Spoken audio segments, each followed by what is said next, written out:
जब कोई अपने को हिंदू या मुसलमान समझने लगता है, तब अपने आप को विभाजित कर लेता है, खुद को बांट लेता है।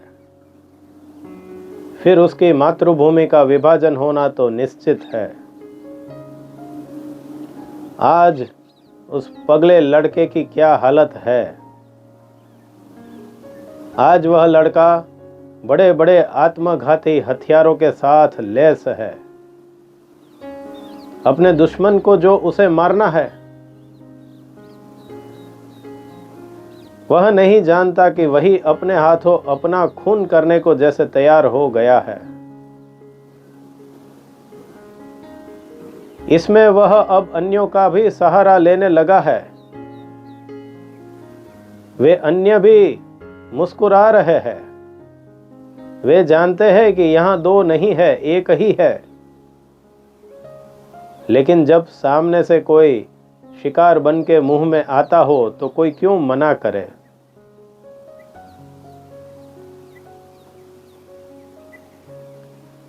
इस लड़के का कोई नाम ही मां ने न दिया होता तो क्या होता। पहले बच्चे अपने मां के नाम से जाने जाते थे। जैसे अर्जुन कुंती का पुत्र था तो उसे कौन्तेय कहते थे।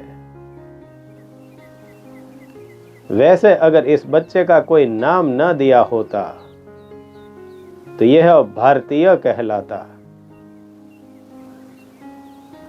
लेकिन अब नाम के कारण वह अपने आप को हिंदू, मुसलमान या हिंदुस्तानी, पाकिस्तानी समझने लगा है।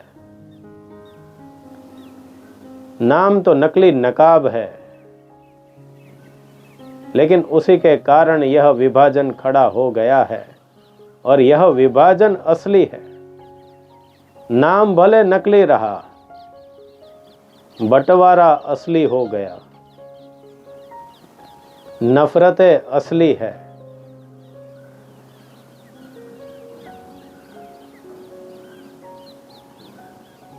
जब तक कोई अपने आप को हिंदू या मुसलमान समझता रहेगा, तब तक यह बंटवारा नहीं मिट सकता। इसलिए हिंदू मुसलमान की एकता संभव नहीं है।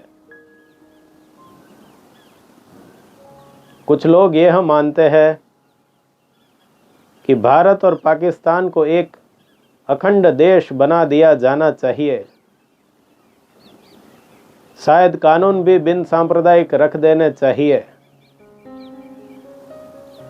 लेकिन जब तक एक आम आदमी अपने को हिंदू या मुसलमान समझ रहा है, तब तक तो यह संभव नहीं है।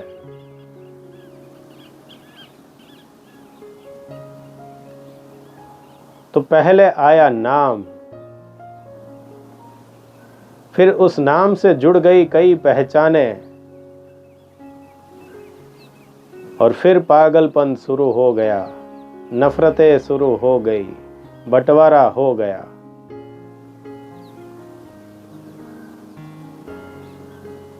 इस कहानी को समझने के लिए कई धारणाओं का प्रयोग किया गया है।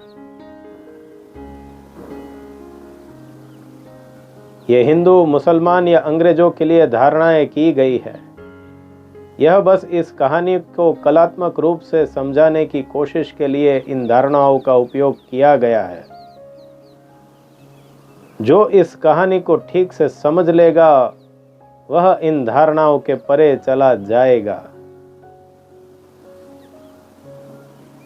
और जो ऐसा कर पाएगा, उसके लिए विभाजन मिट जाएगा। वह सही मायने में अखंड हो जाएगा। तो लगता है मैंने बहुत अच्छी कहानी सुनाई है आपको। अब इस कहानी को कुछ नाम देना चाहता हूं। स्वाभाविक है, मेरा ही नाम देना चाहूंगा, लेकिन मेरा नाम मुझे याद नहीं आ रहा है। क्यों ना आप ही मदद कर दो। आपको तो आपका नाम मालूम है ना, याद तो होगा ही। तो फिर आप ही मुझे भी कोई नाम दे दो। जिसे अपना नाम मालूम होता है वह दूसरों को दे ही देता है, अपना अंधकार दूसरों पर आरोपित कर ही देता है। और अगर मुझे कोई नाम नहीं दिया है तो कृपा करके बेनाम ही रहने दो, और अगर दे दिया है तो उस नाम का दान कर दो, यानी मुझे मेरी पहचानों से अलग कर दो। मेरे धर्म को कोई नाम न दो। मैं धार्मिक हूं, लेकिन मेरे धर्म का कोई नाम नहीं है और हो भी नहीं सकता। जो नाम मैं मेरे धर्म को देता हूं, चाहे कोई भी नाम दो, उस नाम देने से ही मैं अधार्मिक बन जाता हूं,